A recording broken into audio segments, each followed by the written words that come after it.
Don't force it, will it fit? The giant mail-order bride said to the lonely cowboy. He said, I'll make it fit tonight. The bed frame cracked the moment the giant mail-order bride sat down, and Magnolia Thornwood froze. This was it, the moment the lonely cowboy would send her back. Don't force it, she whispered, eyes burning with unshed tears as Garrett Holloway stared at his grandmother's broken bed. But instead of anger, the cowboy started laughing, the first real laugh in 6 years, and said, Guess I'll make it fit tonight. We'll build a bigger bed. Magnolia couldn't breathe.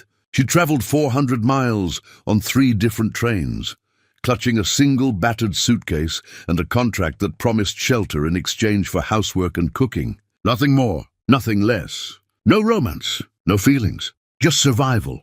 And now, within 30 minutes of arriving at this remote Wyoming ranch, she'd already destroyed his furniture.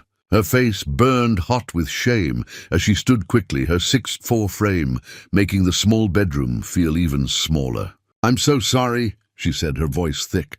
I'll pay for it. I'll work it off. I can sleep in the barn until... Maggie, Garrett's voice stopped her. He never raised it, but something in the way he said her name made her turn around. He was still smiling, actually smiling. His weathered face, all hard lines and sun-damaged skin, looked 10 years younger when he smiled. It's just a bed. We'll fix it. Just a bed?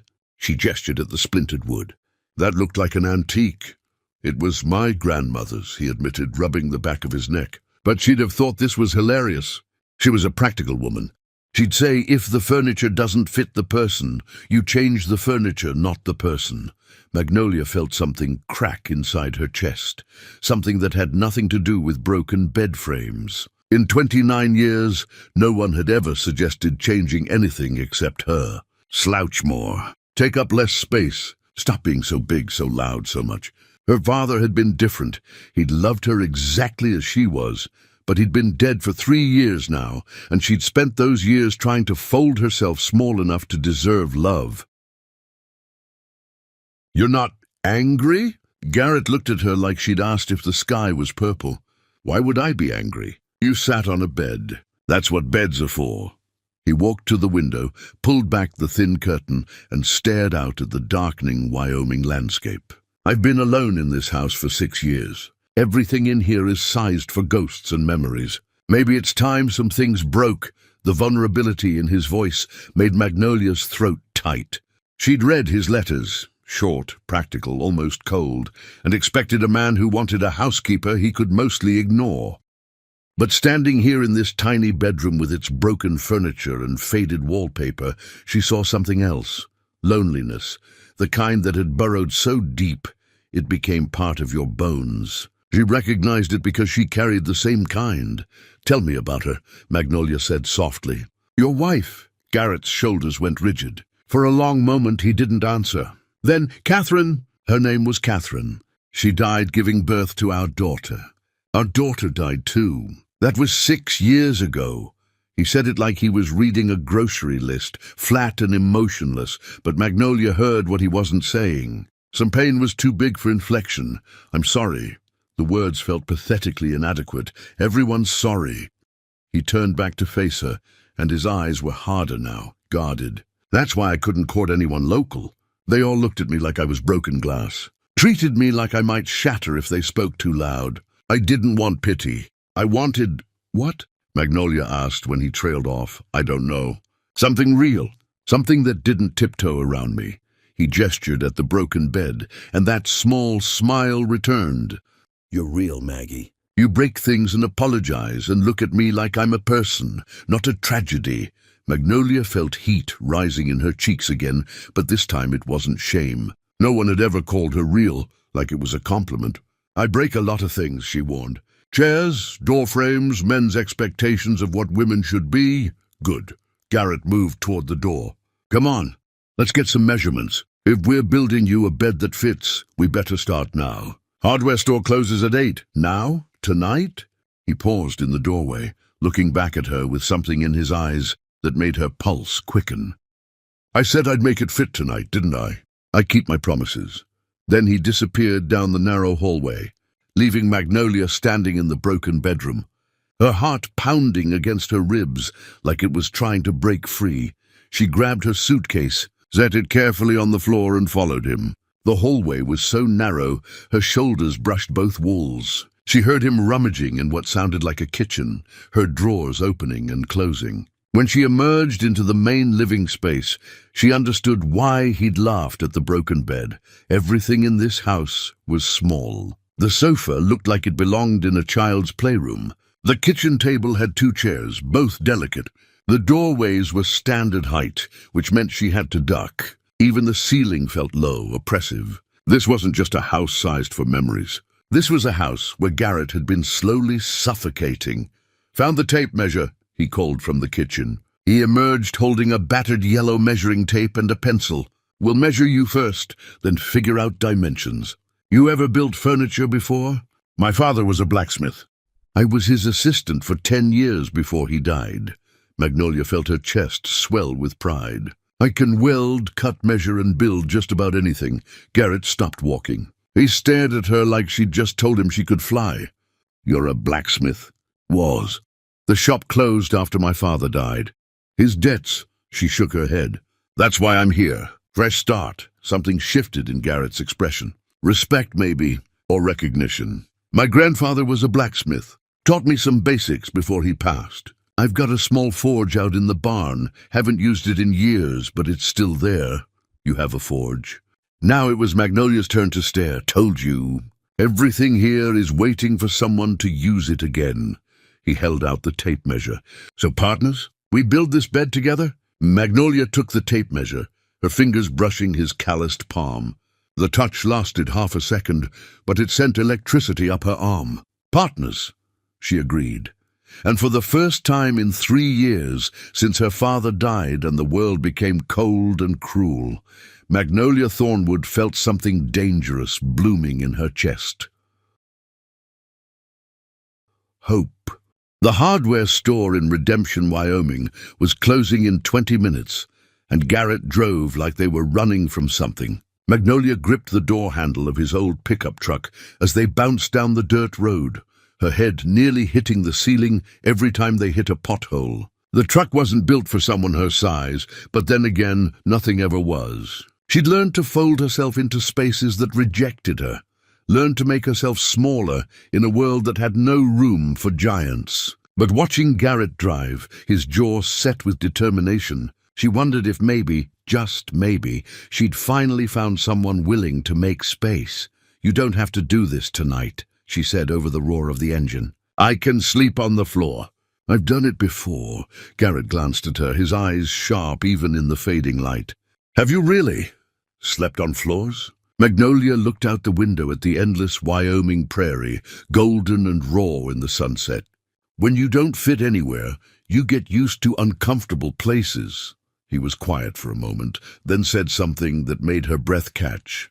"You fit here, Maggie. I know you just arrived, but you fit here."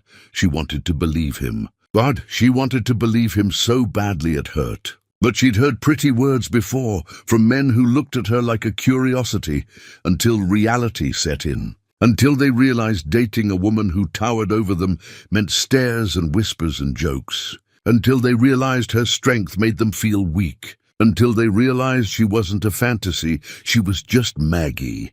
Too tall and too much, and too damn tired of apologizing for existing. They pulled into the gravel parking lot of Hanson's Hardware, just as old Dale Hanson was flipping the sign to closed. Garrett jumped out, waved, and called, "Dale, give me 10 minutes." Dale Hanson was 70 if he was a day, with a white beard and suspicious eyes. He looked at Garrett, then at Maggie, as she unfolded herself from the truck, and his eyebrows shot up so high they nearly disappeared into his hairline. "Garrett Holloway, you finally getting yourself a woman." "This is Magnolia Thornwood," Garrett said, his voice carrying a warning edge. "My wife. She just arrived." Wife, the word hung in the air like a bell that had been rung. Magnolia's stomach flipped. Technically, they were married. The contract she'd signed made it legal, even if it wasn't real. But hearing him claim her in front of someone else, hearing him say it with that protective tone, made something warm unfurl in her belly. Dale's eyes went wide. "Well, I'll be damned. Come on in then. What do you need? Inside the hardware store, Garrett moved with purpose, grabbing lumber, screws, brackets, sandpaper. Maggie followed, watching him work, watching the way his hands knew exactly what to reach for. He was building her a bed like it was the most important project of his life, like she was worth the effort, like she mattered. You'll need a mattress too, Dale said, eyeing Magnolia. Special order, probably. No offense, ma'am, but you're a tall drink of water. Standard queen won't cut it. California king, Garrett said without hesitation. I'll order it tomorrow, get it rushed. Tonight we're building the frame. Tonight. Dale laughed. Son, it's almost 8 o'clock. Tonight, Garrett repeated. And there was something in his voice that made even old Dale Hanson shut up and start loading lumber. They drove back to the ranch in silence, the truck bed full of wood and hardware. The sun had set completely now, and stars were emerging in the enormous Wyoming sky, more stars than Magnolia had ever seen in Montana. The darkness felt alive out here, breathing and vast. She should have been scared, alone with a strange man in the middle of nowhere, but she wasn't. Scared wasn't what she felt at all. Back at the ranch, Garrett flipped on the barn lights and the space came alive. It was bigger than she'd expected, organized but dusty, full of tools and equipment that hadn't been touched in years. And in the corner, just like he'd said, sat a small forge. Her father's forge had been bigger, more elaborate, but this one was beautiful in its simplicity. She walked to it without thinking, ran her fingers over the cool metal, and felt tears prick her eyes. You miss it, Garrett said quietly behind her, every day. She didn't turn around. Couldn't. My father and I would work until midnight sometimes, just talking and building. After he died, I tried to keep the shop open, but his gambling debts, the bank took everything. I thought I'd never see a forge again. It's yours now. Use it whenever you want. Now she did turn around, and the look on his face nearly broke her. He wasn't pitying her. He was seeing her, really seeing her. Why are you being so kind to me? She whispered. You don't even know me. Garrett set down the lumber he'd been carrying and walked closer, stopping just a few feet away. I know you traveled 400 miles to marry a stranger because you had nowhere else to go. I know you apologized for breaking furniture like you're used to being punished for taking up space. I know you light up when you talk about blacksmithing like it's the only thing that ever made sense. And I know, he paused, his voice dropping lower. I know you're the first person in 6 years who's made me want to build something instead of just maintaining what's left. Magnolia couldn't breathe. The barn felt too small suddenly, despite its size.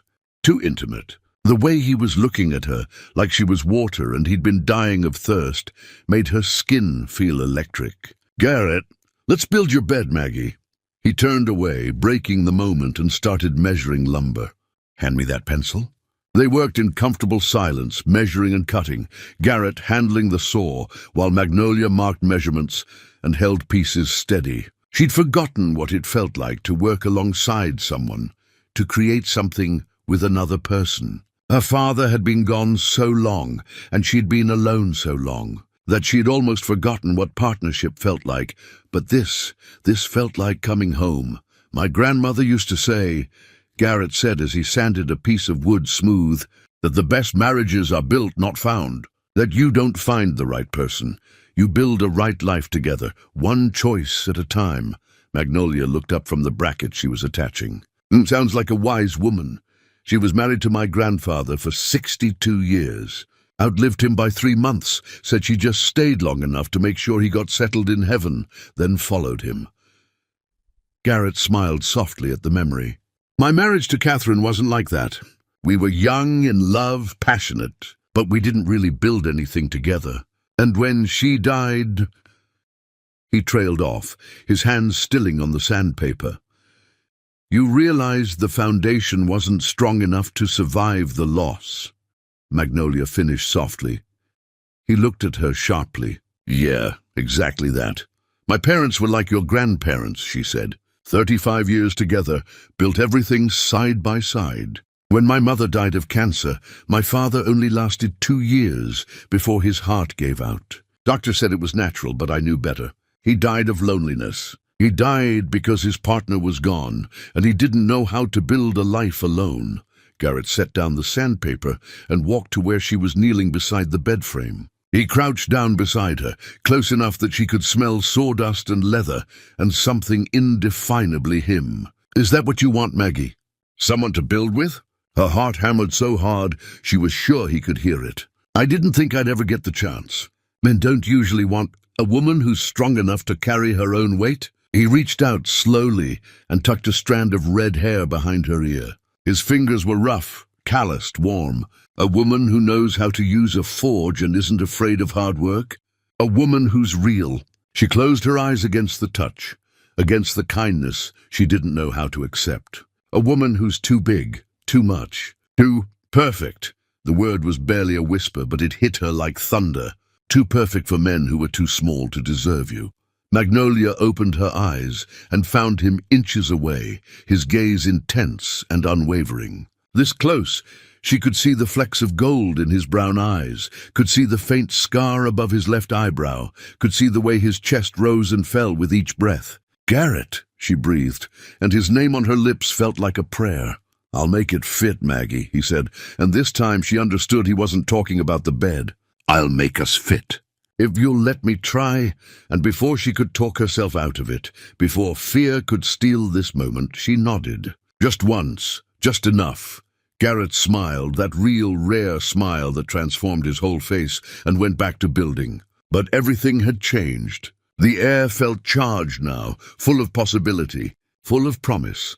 They finished the bed frame at midnight, both of them covered in sawdust and sweat. It was enormous, sturdy, built to hold someone her size without apology. Garrett stood back, hands on his hips, and nodded with satisfaction. "California King mattress arrives Thursday. Until then, I'll use blankets on the frame," Magnolia said. "It's perfect, really. Thank you." He walked her back to the house, the night air cool and clean. At the door to the bedroom, her bedroom now, he paused. "Maggie, I meant what I said. About making us fit."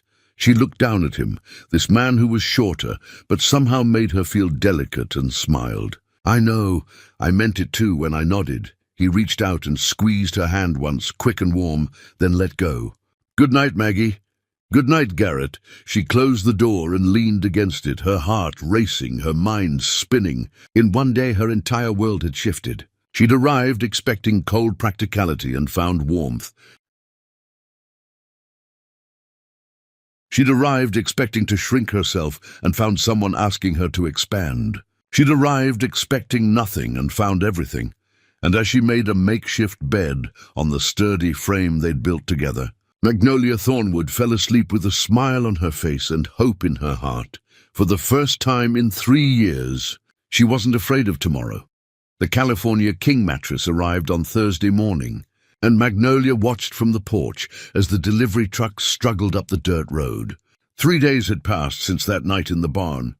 3 days of working side by side with Garrett, mending fences, feeding cattle, cooking meals in his tiny kitchen where they kept bumping into each other and laughing about it. 3 days of learning his rhythms, his silences, the way he drank his coffee black and always left her the last biscuit. 3 days of falling. She hadn't meant to fall in love. That wasn't part of the contract. But love didn't care about contracts.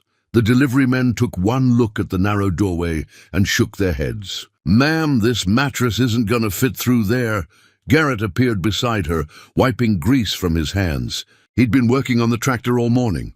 "Window," he said simply. "What?" Magnolia turned to him. "We'll take out the bedroom window, slide it through, reinstall the window. Done it before."